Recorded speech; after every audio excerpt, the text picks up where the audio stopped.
د غواړم چې هغه نه واورو. دا زموږ لپاره ډېره خوشقسمتي ده چې حضور ستر هستي په دې محفل کې موجوده ده.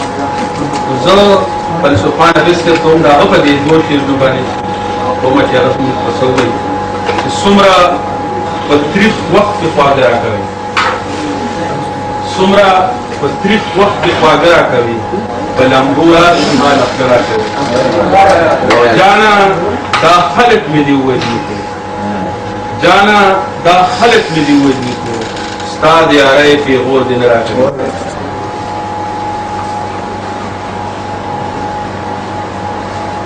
دا څو نیمګړي شعرونه دي دویم نه او دا نظام د ما دومره تعریف وکړي چې بیا دویم په ځای لاس خپل مې خطا مه کوه. او د دې وجه دغه ده چې دا زموږ مسرور دی او موږ په خپل پاکولو نه موږ په غټ سړی ښکاري. یو څو شعرونه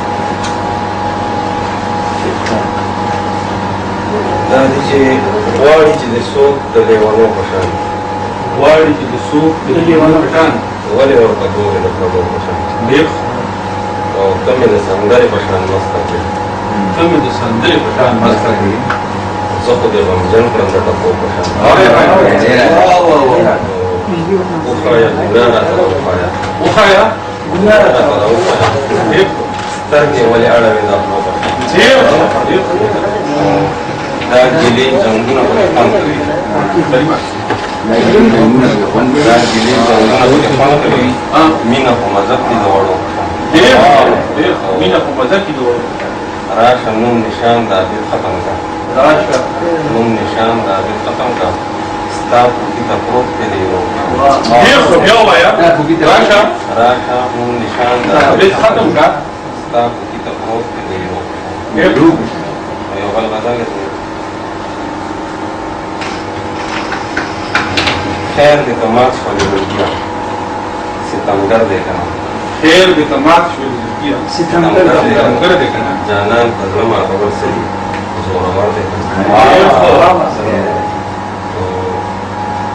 زه خو یې هر وخت د خپل ځانه سره جفت کینم، زه خو یې هر وخت د خپل ځانه سره په لرې لرې کې نږدې دی جادوګر دی که نه، په لرې لرې کې نږدې دی.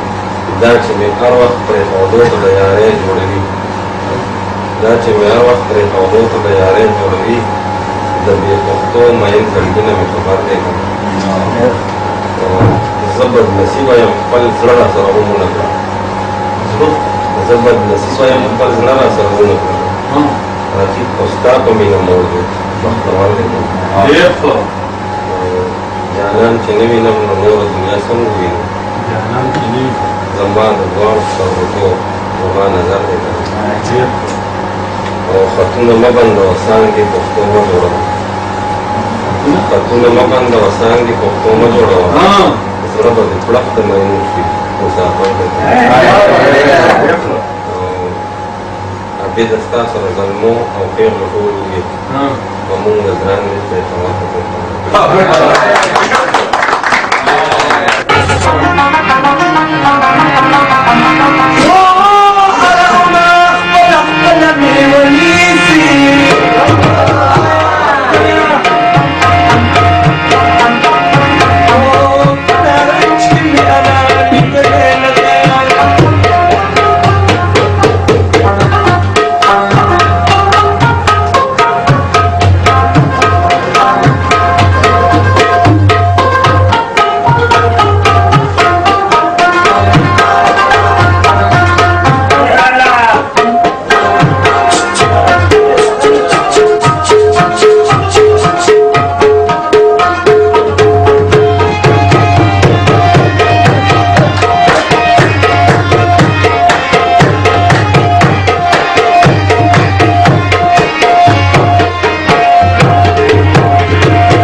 Thank you.